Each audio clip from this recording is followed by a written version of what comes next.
Hi,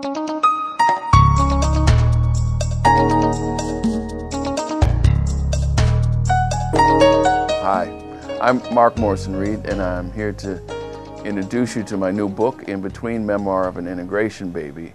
And a lot of the story has to do with that feeling in between, neither this nor that, and ultimately, the reality that everybody has to face is that ultimately the only place you can be at home is with yourself.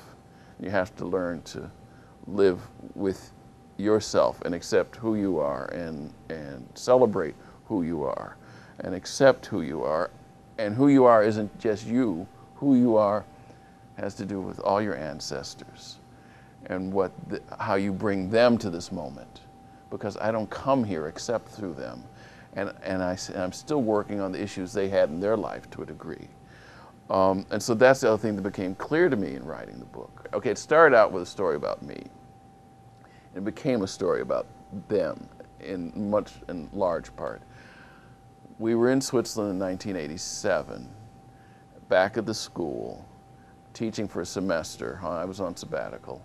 My wife and our two children were there. And at the end of that time, a flyer came around. Someone gave it to me, and someone was looking for stories by expat or by foreigners who lived in Switzerland to put a book together, an anthology. And they gave it to me, and we were crazy busy, and we had kids were young at that point, and I just didn't have the time, and I just kind of put it away in my folder and didn't think about it till we got back to Rochester. And then I was unpacking, I looked at it and thought, well, I've got some interesting stories. There were no black teenagers in Switzerland in 1962. And so I wrote the editor and said, well, I've got some interesting stories and I don't have any time. And she wrote back, pleading with me to write a story. So I started writing. And then I wrote and rewrote, like writers do. And finally, she and I agreed. It was not a long piece. It's about 12 pages. And it was just a little snippet of my first years in Switzerland. But the trouble was, once I'd started, I couldn't stop. So then I expanded. Then I made a sermon out of a long sermon, actually two-part sermon out of it. And then I kept tinkering. And then I took a writing class, and I would write, I would work on a little piece of it, and I just worked on it for the next 20 years, because I couldn't say, why write it? Well, I can make up lots of reasons why I write it. Fact is, I didn't have any choice. It was not a will, it was not a decision kind of thing. It was, I had to write it because I had to write it. And anytime I had the opportunity, I would work on it. Largely summers. Lots of pieces of it, I actually worked on little pieces of it in sermons and would collect those during the year, and I'd have a folder and I'd collect things that might work, or I'd find an idea here or see something, and then I could spend 2 months in the summer kind of reworking it. So every summer I kind of rework it, and over a few years, finally, after about 10 years, I finally had a 200-page manuscript that was its first, and then I just kept working on it. But again, it was, I didn't have any choice. I just had to, it's like figuring out, there's some therapeutic piece to it, which I was trying to figure out my own, reconcile with who I am and find out who I am. And each one of us has a narrative that we need to accept and come to terms with.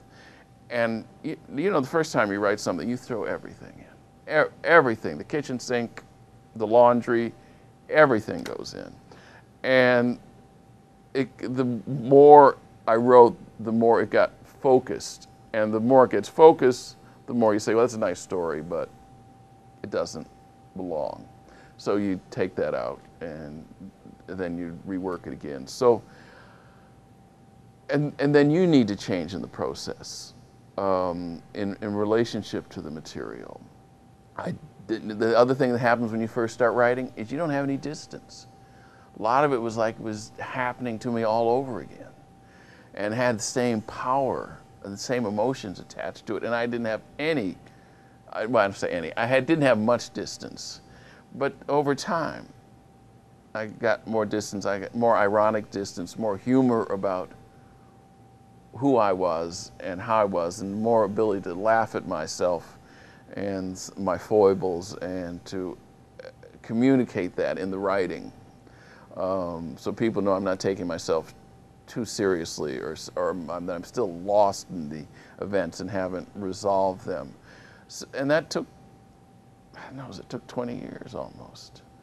But I have to say, I loved doing it. And after a while, I loved playing with the language to see if you can get the language to convey the idea or the feeling, or to get the language to run, or to build the drama, or to play with the alliteration. I mean, that became fun too. It wasn't just getting the story out. It was kind of getting the story out in a way that was enjoyable. I wrote it for myself. I had to come to terms with who I am, accept and to accept myself and know myself. And I realized over time that there was a lot of family history that I needed to understand and come to terms with. And so I was lucky in the sense that both on my mother's side and my father's side of the family, others had done a significant amount of research that I could read, and I didn't have to build that from the ground floor, because that would have taken a lot of time. But that their story was also my story. Their expectations, the way I was learned to behave, my aspirations were all things I inherited and were there before I existed in any form whatsoever. And I could see those when I went back. You could just see the energy or the impetus heading in a direction. And then when you see that, you realize you're just continuing on their trajectory. And we have this fantasy that we're autonomous and we make our decisions.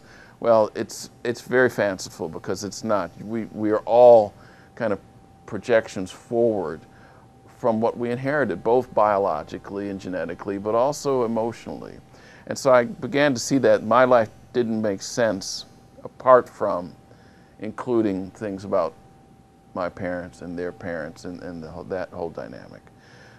The first book is Black Pioneers and White Denomination. My graduate thesis from Meadville Lombard that's actually been in print will be 30 years next year.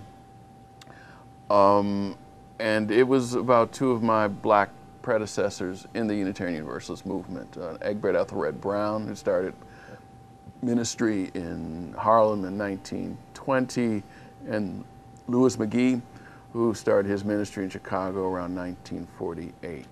And it's their story of what happened to them and their trials within the movement, which were very, very difficult.